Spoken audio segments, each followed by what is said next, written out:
Conversando con la historia. Un aporte a la difusión del conocimiento histórico. Con la conducción del profesor José Manuel Ventura Rojas, del Departamento de Historia de la Facultad de Humanidades y Arte.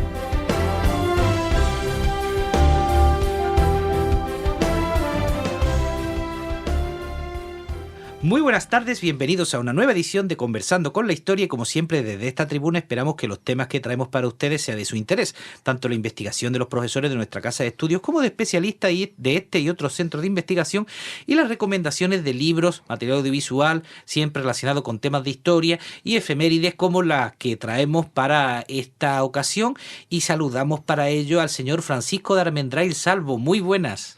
¿Cómo está, profesor José Manuel Ventura? Un saludo también a quienes nos están escuchando el programa y muchas gracias por la invitación. Ya conocen ustedes a Francisco de Armendáriz Salvo y por si acaso a quienes no le conozcan, es periodista formado en nuestra casa de estudio UDEC, magíster en Historia Económica Empresarial por la Universidad Adolfo Ibáñez y vamos a hablar con él sobre el rol estratégico de Concepción en la independencia, específicamente sobre todo en el periodo 1813-1818, pero empezando por el origen del tema, situemos el contexto de Concepción de la década de 1810.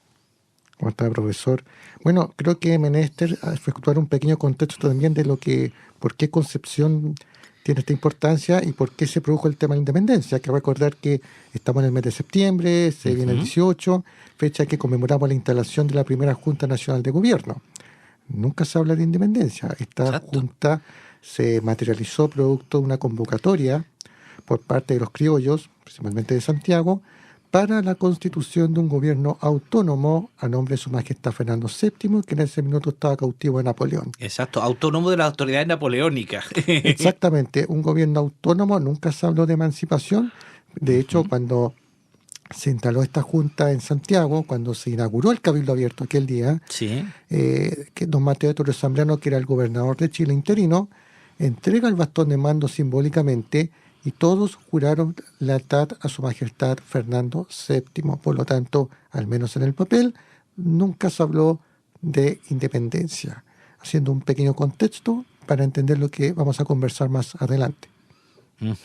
Bueno, exactamente, porque estamos entrando en esa situación y pensando muchas veces que Santiago es la ciudad fundamental, pero Concepción, como han demostrado exactamente en la investigación de varios de nuestros colegas, especialmente el profesor Armando Cartes, tuvo un papel importante en lo que sería este fenómeno, primero de lo que sería el desarrollo de este movimiento autónomo y después de la independencia. Sí, de hecho, bueno, un saludo al profesor Armando Cartes, él efectuó diversas investigaciones sobre la materia y conviene aclarar... Su tesis doctoral, sí, claro, además, sí. Conviene aclarar lo siguiente, y él lo menciona en alguna instancia, que contrariamente a lo que se piensa, el Chile colonial y hasta inicio del siglo XIX no había este fenómeno del centralismo. No es que Santiago fuera la capital omnipresente, que no. Habían tres provincias importantes en ese minuto. Estaba Santiago, por supuesto, Concepción, y lo que es Coquimbo, la Serena, todo ese sector. Claro, donde hay una dimensión además colonial en lo económico, claro. Pero las leyes eran las mismas que gobernaban Castilla, ¿no? También esa peculiaridad. Y había cierto contrapeso entre ambas provincias, por lo tanto no existía un cierto equilibrio, quiero decir, por lo tanto no existía este centralismo en que todas las decisiones se tomaran en Santiago. El tema de la provincia, de las asambleas provinciales, el concepto de identidad era muy fuerte, especialmente en Concepción. Concepción a inicios del siglo XIX, como usted decía, profesor, un enclave estratégico, no solo en la parte económica. De hecho, buena parte de las exportaciones salían del puerto de Talcahuano, que era un puerto poderoso, importante. Tenía una serie de fuerzas, además, por parte de la corona española, 8, si no me equivoco. En ese minuto los insumos como el trigo, la harina, la cereal, realmente salían de aquí. Por lo tanto, las familias aristocráticas de Concepción, el grueso estaba acá en Concepción, en lo que era la capitanía de Chile. Políticamente era una ciudad muy fuerte. De hecho, cuando se efectuó el Cabildo Abierto el 18 de septiembre, este cabildo, claro, tomaron la decisión en Santiago, pero había que someter a consulta a las otras provincias. Se hizo una especie de consulta, plebiscito en Concepción y en Coquimbo La Serena, y se ratificó finalmente lo que se había tomado la decisión en Santiago, para que ustedes vean el poder que tenían en ese minuto las provincias. Exactamente. Pero poco a poco vamos a ver que van cambiando los acontecimientos y se va dando este desarrollo de lo que se llaman las campañas militares de la Patria Vieja entre 1810 y 1814, ¿no? Y donde ahí vamos a ver que hay una serie de enfrentamientos directos también en la zona y donde también los penquistas tienen un papel. Claro, sin duda. Bueno, conviene aclarar, por ejemplo, que gran parte de la aristocracia de Concepción era a favor de la causa de la corona española. Sí, en No es principio casualidad. realista. Claro, era proclive a la corona, no es casualidad, como ya conversamos, el grueso económico parte está aquí. Y bueno, el 80%, estoy dando un dato estadístico aproximado, pero para que hagamos un poco de cifras, Sí. de los enfrentamientos militares de la independencia se produjo acá en nuestra zona. Sí. Conviene aclarar, profesor, además que cuando hablamos de Concepción no solamente estamos refiriéndonos a la ciudad, estamos hablando de la provincia de Concepción, Exacto. que incluye Talcahuano, lo que es Tomé, Penco, que eran enclaves importantes en este periodo de las campañas. Sí. Y bueno, las campañas militares en su mayoría se desarrollaron en un principio en la zona interior, lo que es Ñuble. Ahí está el combate de Hierbabuena, el sitio de Chillán, por ejemplo. Muy pocas personas saben que estuvo acá José Miguel Carrera, porque siempre está la visión que él estuvo solamente en Santiago, y no, él estuvo Sí. liderando el sitio de Chillán y estuvo acá en Concepción durante 1812, más o menos, en el periodo de la Patria Vieja. Sí. Uno de sus hermanos incluso estuvo cautivo en lo que ahora es Penco, en la cárcel de Penco. Entonces, de alguna manera, ese fue como en resumen, los hechos de la Patria Vieja acá en la zona. La zona, además de Concepción, era estratégica porque teníamos el río Biobío, que era como la frontera natural. Exacto. Por lo tanto, de alguna manera, el que controlaba acá Concepción controlaba prácticamente todas las operaciones militares. Exacto. Porque el puerto Talcahuano, porque era un enclave estratégico importante, además, profesor, porque ahí venían los refuerzos que venían del virreinato del Perú. Ujú. Por lo tanto, era menester controlar todo ello. Claro, también el enclave económico, ¿no? Para el abastecimiento, la entrada y salida de exactamente de víveres. Claro. Y bueno, cuando se dio los sucesos de la Patria Vieja, el desastre de Rancagua del 1 de octubre, claramente marcó el fin de una etapa. Sí. Muchos lo tildan como de equivocaciones, yo diría aprendizaje, obviamente. Ujú. Chile estaba viviendo la misma situación de un niño cuando nace. Todo niño para caminar tiene que caerse. Bueno, acá Chile le estaba pasando lo mismo. Y hay que señalar además que la causa emancipadora no prendió en todos los sectores. De hecho, solamente en los sectores aristocráticos hubo cierto de poder participar, porque la mayoría de las personas, el bajo pueblo y aquí en Concepción, no entendía muy bien por qué se estaba luchando por el proceso de independencia, más bien lo veían como un problema entre algunos hacendados, y además que, según también investigaciones del doctor Armando Cartas y otros historiadores, la lucha en la Patria Vieja hay que verlo de la siguiente forma: fue una guerra civil prácticamente, porque eran Sí. chilenos contra chilenos. Muchos de los soldados de la corona eran chilotes. Claro, los oficiales eran probablemente de la corona española, venían de la península, pero en su mayoría eran chilenos, si lo podemos decir, Claro, asimilando al... nacidos acá, Claro. exactamente vivían acá. Claro. Una buena parte también de los comerciantes, y eso tienen interés económico y tampoco les interesaban que hubiera enfrentamientos, no Claro. veían tan problemático que la corona española exactamente siguiera aquí presente su gobierno. Claro, interés económico y más bien pugna entre familias, la aristocracia de Santiago contra la aristocracia de Concepción. Así se puede definir, al menos en un principio, cómo fueron los primeros años de estas campañas militares. Por Sí. eso hubo todas estas coordinaciones, aciertos, porque bueno, también hay que considerar que eran milicianos de las haciendas, no eran militares profesionales los que en Claro. su mayoría componían. Y poco a poco se va viendo en algunos de estos combates, en 1814 el combate de Membrillar, donde hay también una de esas muestras de la resistencia penquista, ¿no? Exactamente, pero siempre conviene aclarar que era más bien una pugna familiar, económica, más que Sí. un tema político en sí. No era como la lucha que en el colegio nos enseñaban, ¿no es cierto?, los españoles con los patriotas, porque Claro. hay que recordar, profesor, que la aristocracia proclive a la causa de la corona se hacían llamar patriotas. Ujú. Ellos, en principio, el término patriota Claro. no era precisamente para los chilenos, entre comillas, sino que era los propios españoles. Cada uno se decía patriota, cada patriota, estamos defendiendo lo suyo, ¿no? Claro. Y además ocurre este problema de que cuando en 1814 se termina la guerra peninsular, la guerra de independencia en España, bueno, pues Fernando VII vuelve a España y hay una oportunidad de rearmarse. El bando realista desarrolla esta que se conoce como la Reconquista Española entre 1814 y 17, y Concepción va a quedar entonces también de nuevo bajo el poder de los realistas, de manera que para los partidarios de la independencia va a seguir siendo un lugar importante donde dirimir el fenómeno de independencia. Claro, porque como habíamos conversado, está el puerto Talcahuano, que lo contenía una serie de fuertes, y porque venían los refuerzos y todo el sustento económico desde el Perú. Por lo tanto, la única manera de siquiera pensar en derrotar a la fuerza de la corona española era tomándose el puerto Talcahuano. Ese era el plan que tenía Bernardo Higgins cuando regresa a Chile, cuando logra la victoria en Chacabuco, y asume el codirector supremo. Y una de sus primeras tareas es justamente consolidar en los hechos la independencia, no solamente en el papel. Ahora, ¿por qué digo esto? Él tiene dos objetivos. A ver, primero, obviamente, en lo militar, sacar a las fuerzas godas de Chile, ¿ya? Y por otro lado, declarar la independencia de Chile, porque era un gesto simbólico muy importante. Todos los estados, cuando están en esta situación, lo hacen justamente para ensalzar el tema del patriotismo, etcétera. Él lo que hace, esto en 1817, él entonces comienza un proceso de consulta en el país, ¿ya? En varias ciudades sobre si la gente quiere o no la independencia. La mayoría dice que sí, menos en Concepción, porque como ya hemos conversado, la mayoría de la causa española está acá. Fidelidad. Y aparte porque la zona de enfrentamiento, Concepción ya se está transformando en una zona de combate. Por lo tanto, si alguna vez Concepción tuvo este sostén económico, se fue perdiendo. Cuando además tratan de controlarlo los españoles, empiezan también con la represión política, ¿no?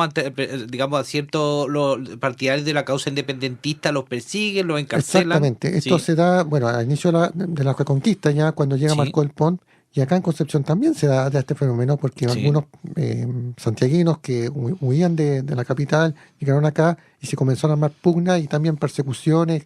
Y bueno, el ambiente se polarizó. Exacto. O sea, al final de cuentas, bueno, y Concepción era un campo de batalla. Por eso lo que comenzaba al principio, profesor, que el 80% o gran parte de los enfrentamientos de la independencia se produjo acá. Lo que pasa es que en Santiago fue la batalla de Chacabuco, el 1817, y la batalla de Maipú el año siguiente. Claro, porque son enfrentamientos icónicos, ¿no es cierto?, que marcaron un antes y un después. Pero Concepción se llevó la peor parte en términos de... Claro, para llegar a esas victorias hizo falta antes los esfuerzos previos, que no lucen tanto, digamos. Claro, y bueno, retomando lo que pasaba en 1817, O'Higgins entonces, cuando ve que Concepción no declaró la independencia, no estaba a favor de ello, inicia la denominada operación militar en Talcahuano, sitiar el puerto y tomárselo. Esto fue en diciembre de ese año y fracasó.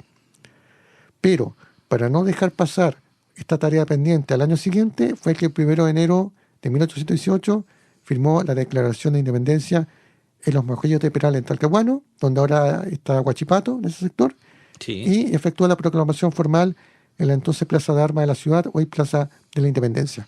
Exacto, y que hablamos de ello en el programa de 6 de enero de 2021, pueden escucharlo de nuevo en los podcasts sobre la firma de la Declaración de Independencia en Concepción aquel 1 de enero de 1818. Pero vamos a ir a nuestra pausa musical y escucharemos a continuación el primer himno de Chile, versión orquestal con música de Robles, que se estrenó en sociedad el 20 de agosto de 1820 en el Teatro Domingo Artega, y tocado hasta 1828, cuando la música de Ramón Carnicer reemplazó al himno, y luego vendría también la nueva letra. Escuchemos entonces a continuación aquel primer himno de Chile, versión orquestal.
Seguimos en Conversando con la Historia con Francisco de Armendáriz Salvo, hablando sobre el rol estratégico de Concepción en la independencia 1813-1818. Acabamos de escuchar este primer himno de Chile, versión orquestal con la música de Robles. Y bueno, estábamos precisamente en esa proclamación formal de la independencia en la Plaza de Armas de Concepción el 1 de enero de 1818, y que, bueno, todavía exactamente vamos a ver que tendría exactamente ese valor simbólico y estratégico, a pesar de que la causa todavía estaba construyéndose, claro, lo que la pasa independencia. Ese acto tiene mucha lectura. En primer lugar, bueno, O'Higgins quería elevar la moral de las tropas tras esta derrota. Era complicado el tema porque Talcahuano tenía una serie de fuertes muy bien protegidos y armados, de tal manera que las fuerzas patriotas no pudieron penetrar. Y porque además él quería dar una señal política fuerte, por lo tanto, en su carrera de director supremo. Ahora, cuando él efectuó este acto el 1 de enero, ordenó en paralelo replegarse a la población civil hacia el norte. Fue un repliegue organizado de la población penquista, los que habían todavía en Concepción, hacia Talca.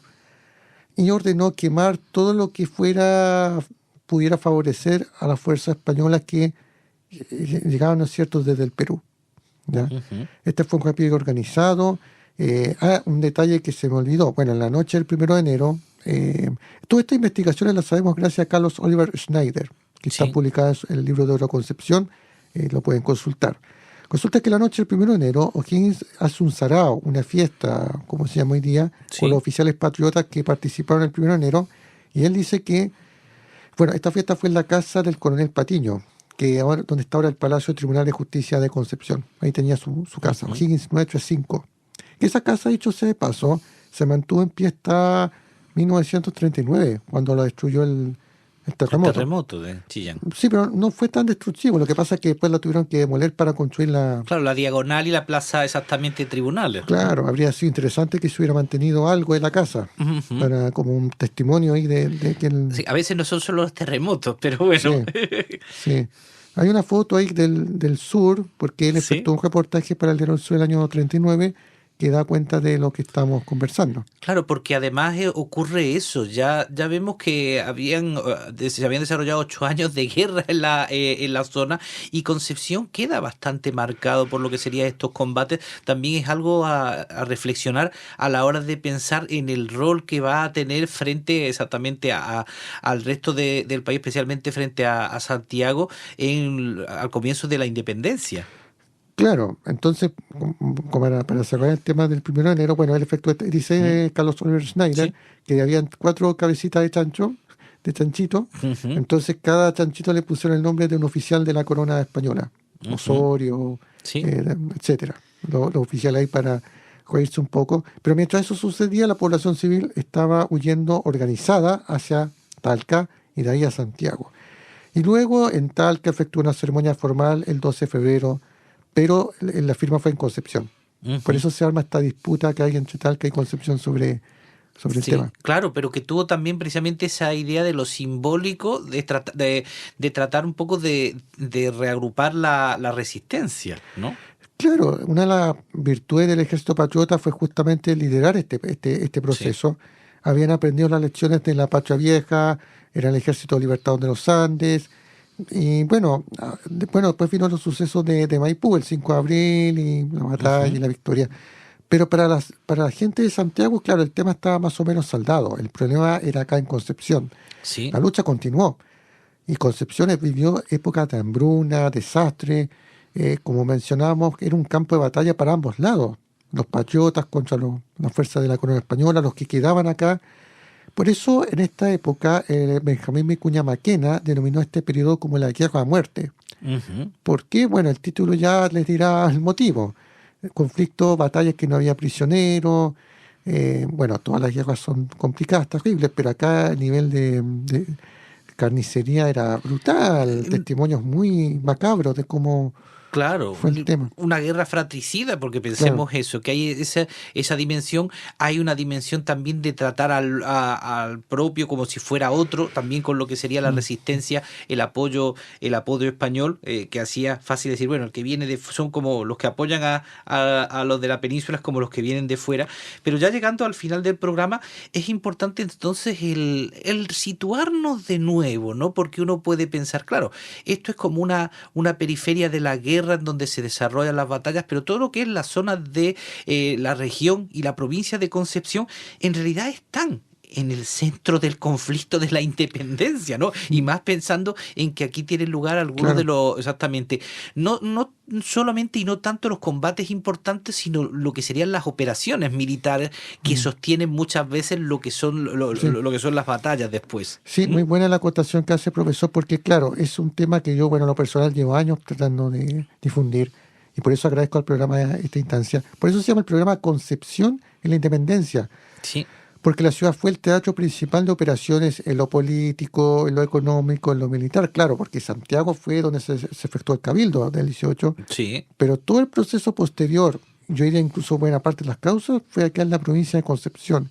Y creo que hay que valorizar eso, dar cuenta de la importancia estratégica que tenía la ciudad y la provincia en esta etapa de la historia nacional. Si no hubiera sido por Concepción en todo sentido, bueno, no sé qué historia estaríamos contando, pero fue importante y ojalá que los penquistas, los choreros, todas las otras comunas sepan en este mes de la patria la importancia de Concepción en la materia. Exactamente, bueno, es como el otro ejemplo histórico, es decir, claro, Washington es la capital, pero Filadelfia es un hito importante en la independencia, o decir, Moscú es la capital de Rusia, pero sin exactamente Stalingrado o Volgogrado o Kursk, ¿qué sería, no? Y de la misma manera tenemos eso, Concepción como una no solo ciudad, sino que también en ese momento se entendía eso, como esa área metropolitana o incluso provincia, en donde además todavía tenemos bastante trabajo de seguir revalorizando el patrimonio, aunque ya hemos hablado también en algún momento y seguiremos hablando de la importancia del patrimonio penquista, de la independencia y de otros hitos de la historia de Chile. Claro, eso también parte como la historiografía en Chile por mucho tiempo aplicó el centralismo. Entonces ahora se está dando un cambio de tendencia, ya se está comenzando, hay muchos académicos que están publicando papers sobre la materia, lo que falta es que hay que difundir. Sí. Hay que difundir y... Bueno, estamos en las recomendaciones ya al final, por supuesto. El libro del profesor Armando Cartes de Concepción contra Chile lo recomendamos. Sí, es el libro ya clásico. Es prácticamente la base para entender que este proceso, como conversamos, fue una pugna entre familias, fue un tema económico, político, por supuesto. Lo recomiendo 100% para entender una visión distinta de la independencia lejos de la visión de Santiago. Exactamente. El libro de oro de Concepción es también un pequeño clásico y bueno, lo pueden encontrar en el portal del Archivo Municipal de Concepción, como otras publicaciones de las cuales también iremos hablando durante septiembre y en otros momentos son piezas clave a la hora de difundir la historia no solamente entre los especialistas, sino también todo el público en general, que precisamente es quien nos escucha ahora mismo. Muy bien, Francisco de Armendáriz Salvo, de nuevo le agradecemos mucho el haber venido a hablarnos de historia de Chile, historia de Concepción, y volveremos a invitarle próximamente también para estos temas de los cuales él sigue cumpliendo una gran función. Búsquenlo en redes sociales, en su canal de YouTube. Sí, también. Y en Instagram también. Eso es, en Instagram y canal de YouTube que sigue de más adelante, ¿no? Sí, pero ahora estoy más con Instagram. Exacto, también hay que reforzar también la difusión allá. Muy bien, ustedes sigan escuchándonos en el 95.1 FM y en los podcasts de radioudec.cl, así que les agradecemos el habernos escuchado y les emplazamos la semana que viene un nuevo Conversando con la Historia. Hasta entonces, tengan muy feliz semana y muy felices fiestas patrias. Felices fiestas patrias. Muchas gracias por la invitación. Conversando con la Historia. Un aporte a la difusión del conocimiento histórico. Con la conducción del profesor José Manuel Ventura Rojas, del Departamento de Historia de la Facultad de Humanidades y Arte.